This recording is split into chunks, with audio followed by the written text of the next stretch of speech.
Tonight on News Prime, INEC moves to tackle issues of logistics in off-cycle election.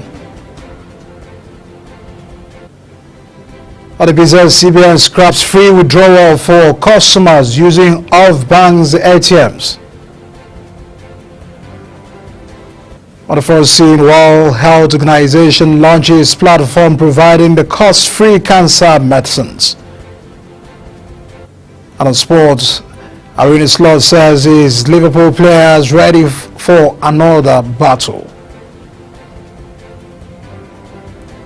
Hello and welcome to News Prime on Global Television, coming to you live from the nation's capital, Abuja. I am Edikan Michael. A quick reminder that we are on DSTV channel 365 and free to air on NICAMSAT.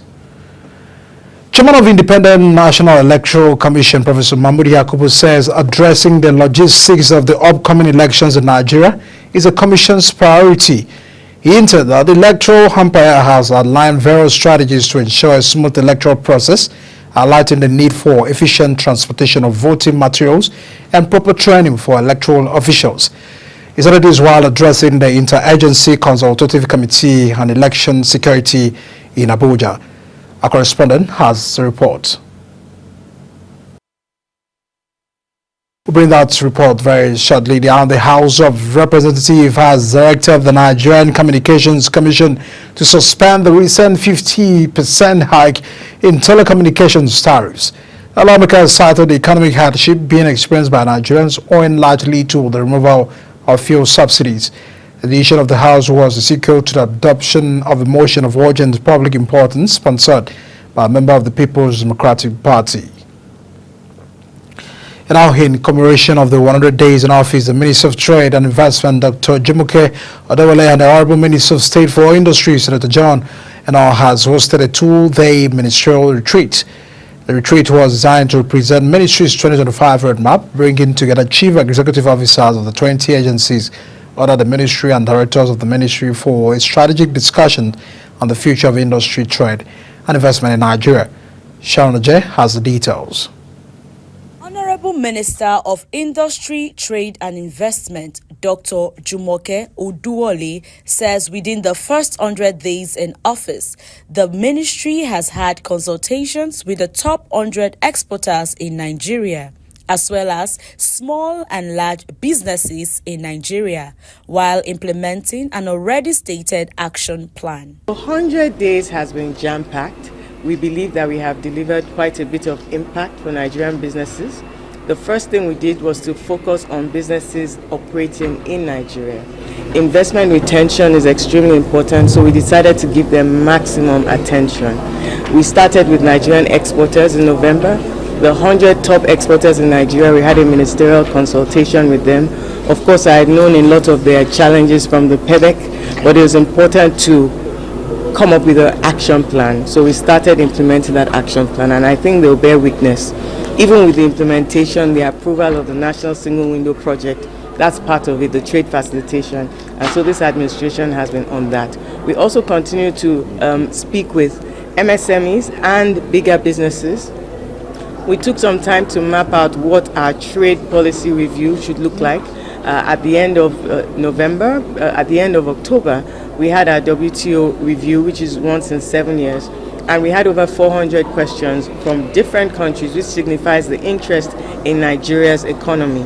We've taken those questions and looked at it in terms of how the world sees our economy and what we can do about that.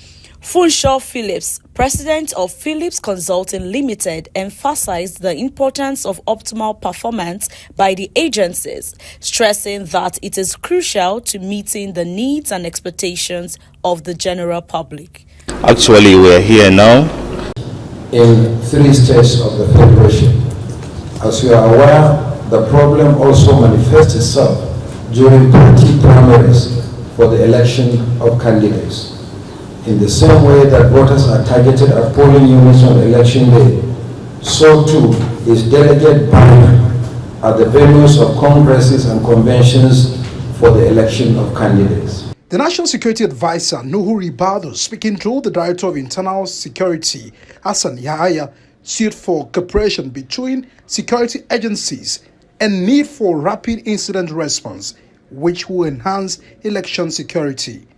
He assured that lessons from these elections will be used to refine security strategies for upcoming by-elections and the upcoming Anambra poll. And in particular, ensuring that there is peaceful election across the country.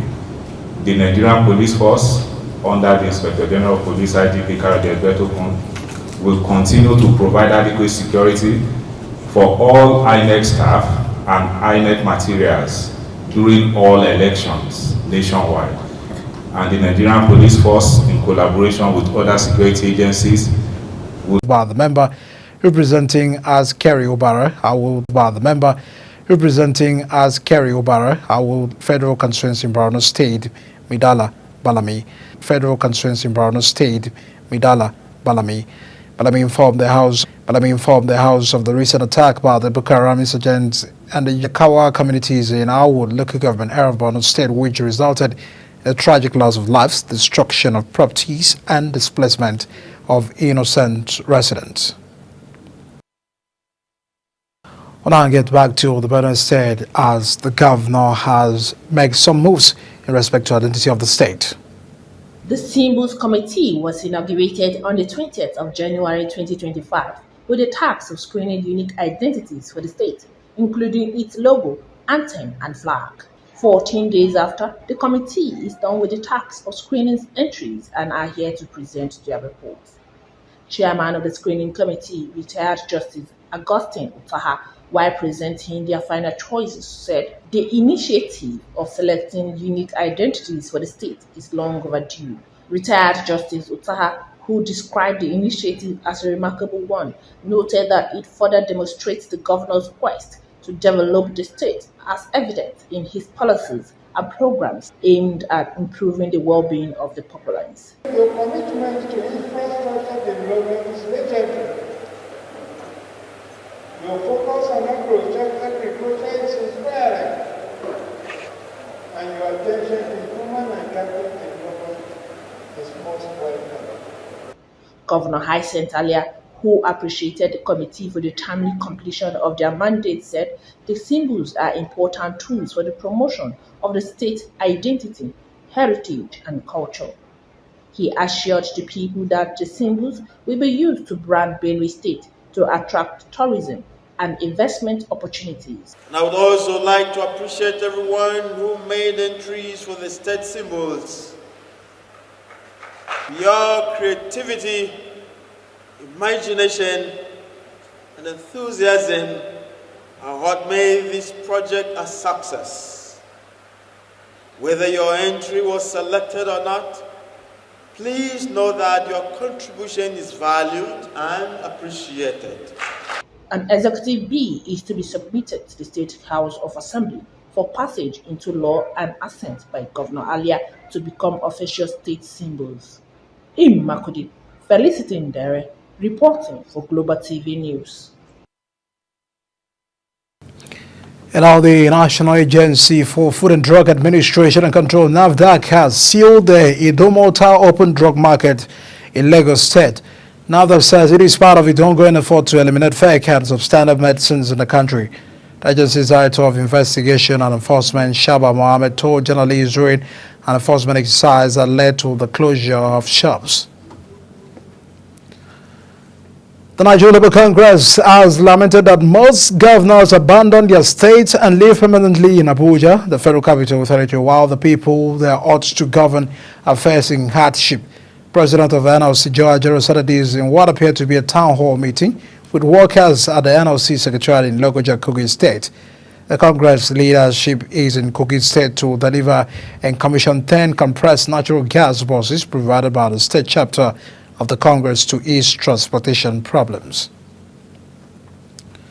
The Supreme Court has reserved judgment on the appeal filed by the All Progressive Congress seeking to nullify the Rivers State local government election conducted on October 5th, 2024.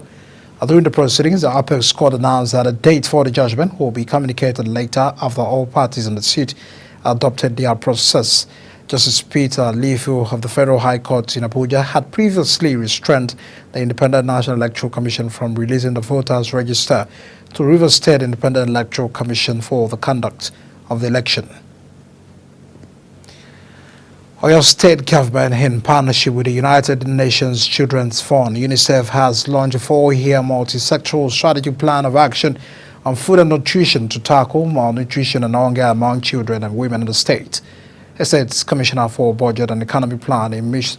Baldwin Babatunde, launched the project in Ibadan, in which the Commissioner for Information Orientation, Dalton Oyolade, in Ibadan, the state capital, said that the state government was committed to eradicating malnutrition within its borders.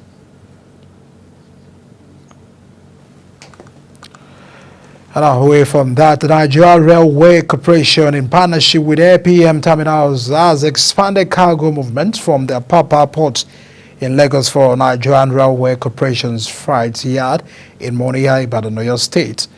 At the flag of ceremony of the standard gauge rail in Papa, Lagos, the new managing director of the corporation, Dr. Kayode, promised that no stone will be left unturned as the rail system is vital under President Bola Tinubu's government.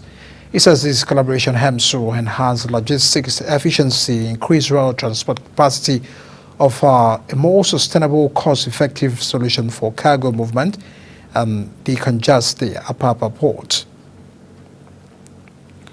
You're watching the live broadcast of News Prime on Global Television, coming to you live from the nation's capital, Abuja. When News Prime returns, Central Bank of Nigeria approves new ATM withdrawal charges for banks. We have the details from the world of business as well as more stories from foreign and sports segment for you. Please stay with us.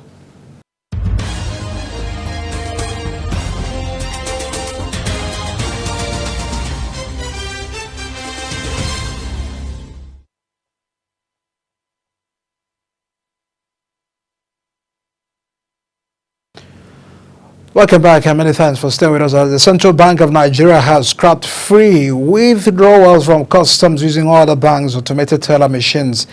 It had earlier been pegged had 3 free withdrawals payment. CBN says the review was necessary due to rising costs and the need to improve efficiency of ATM services.